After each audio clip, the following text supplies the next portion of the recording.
Hello बच्चों, स्वागत है आपका अपने YouTube channel math classes with Gurmeet Singh. जो क्लासेस हमारी घर से पढ़ाओ अभियान के तहत चलाई जा रही है। तो आज हम जो हमारा चैप्टर था ये कॉन्टिन्यूटी एंड डिफरेंशिएबिलिटी का लास्ट टॉपिक जो चल रहा था हमारा जो मीन वैल्यू थ्योरम्स, उसमें पिछली वीडियो में हमने first mean value theorem that is roles theorem की थी। तो जो इसकी सेकंड थ्योरम है वो है LMV theorem, means Lagrange's mean value theorem. वो क्या होती है, उसकी definition, let f x be a real valued function defined on closed interval A b such that, उसकी दो कंडीशंस हैं इसकी, जबकि रोल्स थ्योरम की तीन कंडीशंस थी। इसमें सिर्फ क्या है, जो रोल्स थ्योरम की पहली दो कंडीशंस हैं वो सेटिस्फाइड होनी चाहिए, ठीक है। तीसरी कंडीशन जो है वो जरूरी नहीं है कि वो सेटिस्फाइड हो।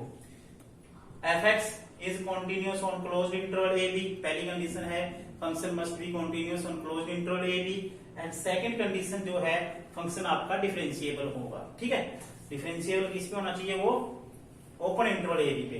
कॉन्टिन्यूटी और डिफरेंशिएबिलिटी कैसे चेक करते हैं, जैसे रोल्स थ्योरम में करते हैं, मैंने बताया था पिछली वीडियो में, ठीक है।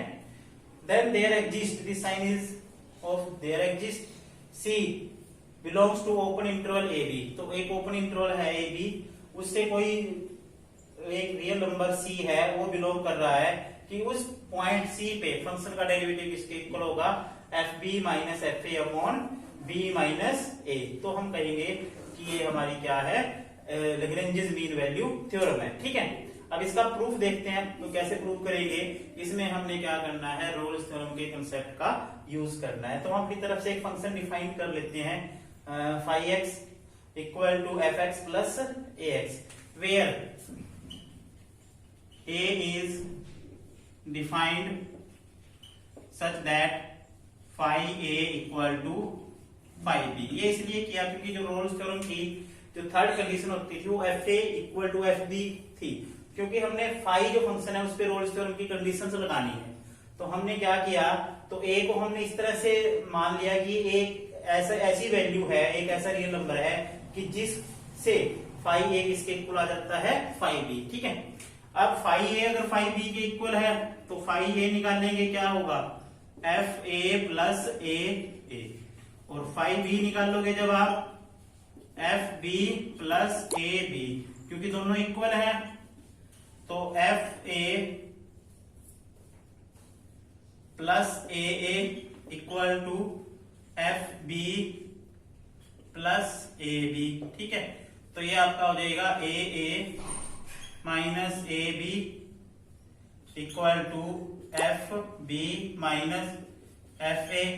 अब इसमें से माइनस ए कॉमन ले लेते हैं, तो ये आ जाएगा b minus a equal to F B minus F a, और माइनस ए की वैल्यू आ जाती है F B minus F A upon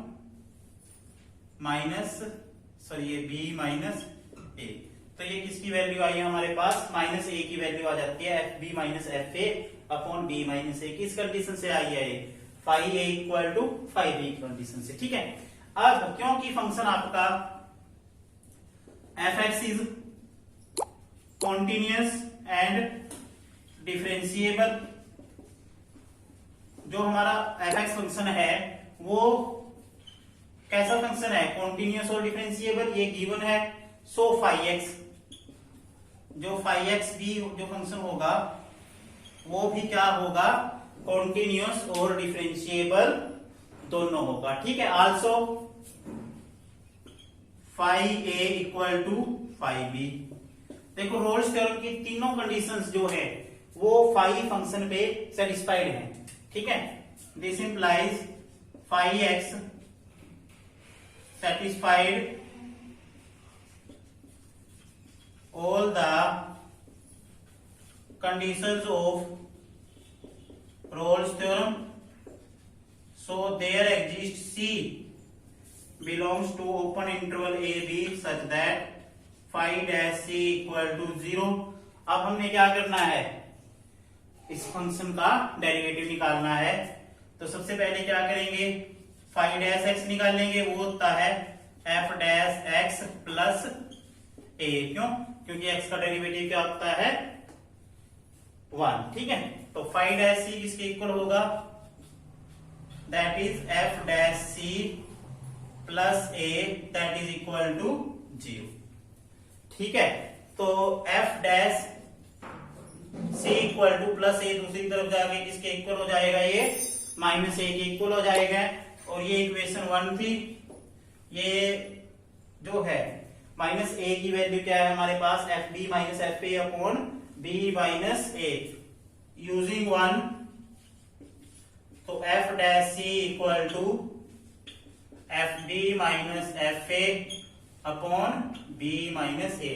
तो ये हमारी रोल्स थ्योरम जो है यहाँ पे प्रूव हो, सॉरी एलएमवी थ्योरम जो है हमारी प्रूव हो जाती है। एलएमवी थ्योरम में आपने क्या देखना है, एफ डैश सी किसके इक्वल होना चाहिए, F B minus F A upon B minus A.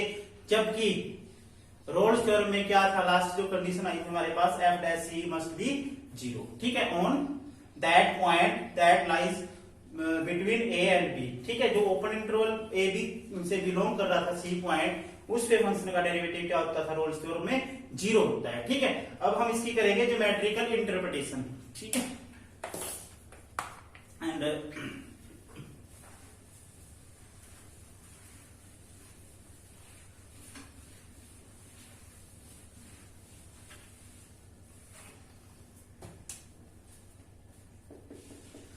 Geometrical interpretation है इसकी, सबसे पहले जो फंक्शन है आपका वो क्या है, कॉन्टिन्यूस है, मीन्स उसका ग्राफ जो है वो ऐसे है, कॉन्टिन्यूस फंक्शन का ग्राफ में कहीं पे भी ब्रेक नहीं होता। मान लो A X equal to A point यहां पे है और X equal to B point यहां पे है, ठीक है। तो इस पॉइंट के कोऑर्डिनेट क्या होंगे, ए और एफ ए। क्यों, क्योंकि जो फंक्शन है हमारा y equal to f x है, क्योंकि अगर मैं x की वैल्यू a रखता हूं तो y की वैल्यू क्या आएगी, एफ ए। अगर मैं x की वैल्यू b रखता हूं तो इस पॉइंट के कोऑर्डिनेट क्या होंगे, b और एफ बी। ये पॉइंट p ले लो, ये पॉइंट q ले लो, ठीक है। यानी कि p पॉइंट के कोऑर्डिनेट क्या हैं, a और एफ ए, और जो q पॉइंट है उसके कोऑर्डिनेट क्या है, b और एफ बी, ठीक है। क्योंकि फंक्शन कैसा है आपका, कॉन्टिन्यूस है, ग्राफ में कहीं भी ब्रेकेज नहीं है, कहीं से ग्राफ टूटा हुआ नहीं है, इसलिए लगातार है ग्राफ फंक्शन का। दूसरी बात यह है, फंक्शन जो है ओपन इंटरवल पे डिफरेंशिएबल है, मींस हर एक पॉइंट पे फंक्शन का जो है यूनिक टेंजेंट एग्जिस्ट करता है हर एक पॉइंट पे इस इंटरवल में, ठीक है।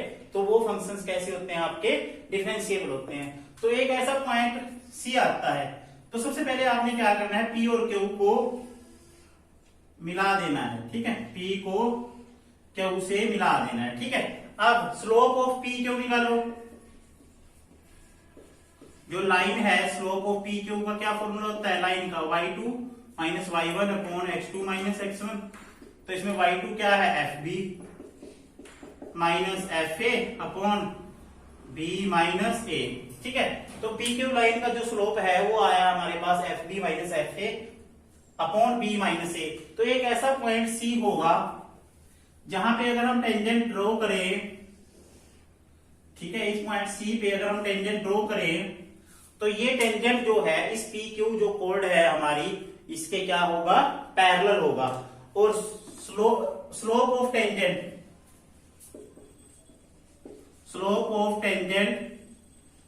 एट सी वो क्या होता है, फंक्शन का डेरिवेटिव। पिछली वीडियो में मैंने बताया था, क्योंकि ये दोनों लाइन क्या हैं, पैरेलल है।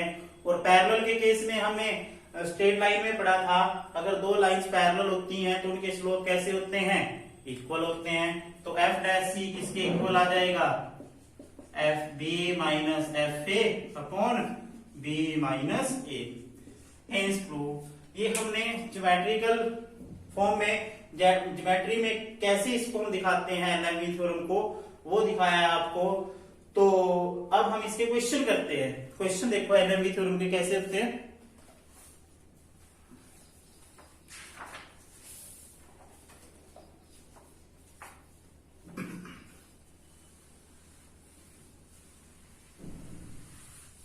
ये हमारी एक्सरसाइज है 5.8, लास्ट एक्सरसाइज है इसकी चैप्टर की।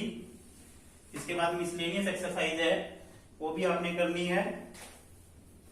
जैसे फोर्थ क्वेश्चन है, verify mean value theorem if F X equal to X square minus 4x minus 3 in interval A B. A और बी, ए का मान क्या है 1 है और बी का मान क्या है 4 है। मतलब ए की वैल्यू क्या है 1 है और बी की वैल्यू क्या है 4 है। ठीक है, इस इंटरवल में जो फंक्शन है आपका डिफाइंड है x square minus 4x minus 3 जो फंक्शन है वो है। ठीक है, इस पे हमने क्या करना है, मीन वैल्यू थ्योरम जो हमारी एलएफवी थ्योरम है वो डिफाइन करनी है, वो चेक करनी है कि वो सेटिस्फाइड करती है नहीं करती, वेरीफाई करनी है। तो सबसे पहले क्या करेंगे, continuity fx is a polynomial function, so continuous on 1 to 4, close interval 1 to 4 में भी continuous होगा। Second f dash x, what is the derivative of this, that is 2x minus 4 which is finite, definite, real on open interval 1 to 4, so differentiable। क्योंकि ये function का जो derivative exist करता है इस इंटरवल में, ठीक है, उसकी वैल्यू जो है फाइनाइट, डेफिनेट, रियल रहती है इस इंटरवल में, इसलिए फंक्शन कैसा होता है आपका डिफरेंशिएबल होता है। ठीक है, तो दो ही कंडीशंस चेक करनी होती है। तो वैसे इसमें हम रोल्स थ्योरम की कंडीशन चेक करके देख लेते हैं।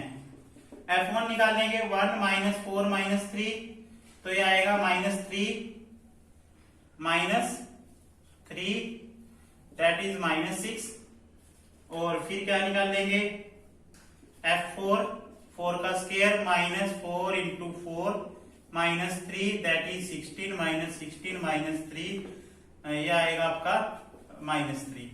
यानी कि देखो जो इसके इनिशियल पॉइंट 1 था उस पे वैल्यू निकाली हमने, वो क्या आई है, वो माइनस 6 आई है। जो इसका टर्मिनल पॉइंट 4 था उस पे वैल्यू हमने निकाली है, वो क्या आई है माइनस 3 आई है। दोनों वैल्यू इक्वल नहीं है तो रोल्स थ्योरम तो इस पे मतलब सेटिस्फाइड नहीं है। तो क्या है अभी, क्योंकि जो एलएफवी थ्योरम है हमारी उसकी दो कंडीशन है वो सेटिस्फाइड है, तो इसका मतलब क्या है, there exist c belongs to open interval 1 to 4 such that f dash c equal to f4 minus f1 upon 4 minus 1। अब f dash x क्या है, f dash x हमारा क्या था, वो था 2x minus 4, तो f dash c किसके इक्वल हो जाएगा 2c minus 4। तो यहाँ f dash c की वैल्यू क्या रखेंगे 2c minus 4, और f4 की वैल्यू कितनी है, f4 की वैल्यू हमने ये निकाली थी माइनस 3 माइनस f1 की वैल्यू क्या है माइनस 6 अपॉन 4 माइनस 1 3, तो 2c minus 4 minus 3 plus 6 upon 3, तो ये आ जाएगा 2c माइनस 4 दैट इज, ये आपका आ जाएगा 3 अपॉन 3 कट के क्या आएगा 1, यानी कि 1 आ जाएगा यहाँ पे। तो 2c equal to 1 plus 4, 2c equal to 5, तो c इक्वल टू क्या आएगा 5/2 which belongs to open interval 1 to 4। यानी कि ये वैल्यू जो आपकी सी की आती है ना, ये ओपन इंटरवल से बिलोंग करनी चाहिए। ठीक है, तो अब आपने क्या करना है, ये एक्सरसाइज पूरी करनी है। और इसमें कुछ क्वेश्चन है, जैसे ये सेकंड क्वेश्चन है, इसमें f(x) equal to greatest integer function दे रखा है 5 to 9 के बीच में। तो ग्रेटेस्ट इंटीजर फंक्शन कैसा होता है, डिफरेंशिएबल तो नहीं होता, ना ही कंटीन्यूअस होता है इंटीग्रल पे। ठीक है, तो ये फंक्शन जो है पहली कंडीशंस में फेल हो जाता है और फंक्शन जो की जो रोल्स थ्योरम है वो सेटिस्फाइड नहीं होती। ठीक है, इसी तरह से सेकंड है वो भी ग्रेटेस्ट इंटीजर फंक्शन का है, और जो थर्ड है उस पे जब आप, क्योंकि फंक्शन आपका दे रखा है, जो सेकंड का थर्ड पार्ट है उसमें फंक्शन दे रखा है एक्स स्क्वायर माइनस 1, ये पॉलिनोमियल है, कॉन्टिन्यूस भी हो जाएगा, डिफरेंशिएबल भी हो जाएगा, लेकिन जो इसकी जो थर्ड कंडीशन है इस पे शायद वो सेटिस्फाइड ना हो, तो रोल्स थ्योरम सेटिस्फाइड नहीं होगी। ठीक है, तो आपने ये देखना है कि रोल्स थ्योरम कहाँ अप्लीकेबल है, अगर वो तीनों कंडीशंस को सेटिस्फाई करता है तब तो रोल्स थ्योरम अप्लीकेबल है। ठीक है, अगर वो तीनों में से एक भी कंडीशन में फेल हो जाता है तो रोल्स थ्योरम अप्लीकेबल नहीं है, क्योंकि ये फंक्शन जो है f1 पे वैल्यू निकाल लेंगे तो इसकी वैल्यू आएगी 0 और दूसरा पॉइंट क्या दे रखा था इसमें 2 दे रखा था, तो 4 - 1 ये 3 देखो। लेकिन इस पे क्या है, रोल्स थ्योरम अप्लीकेबल नहीं है। अगर एलएमवी थ्योरम की बात करते तो इसमें एलएमवी थ्योरम अप्लीकेबल थी। ठीक है, तो आपने क्या करना है, ये एक्सरसाइज पूरी करनी है। आज की वीडियो में बस इतना ही, धन्यवाद।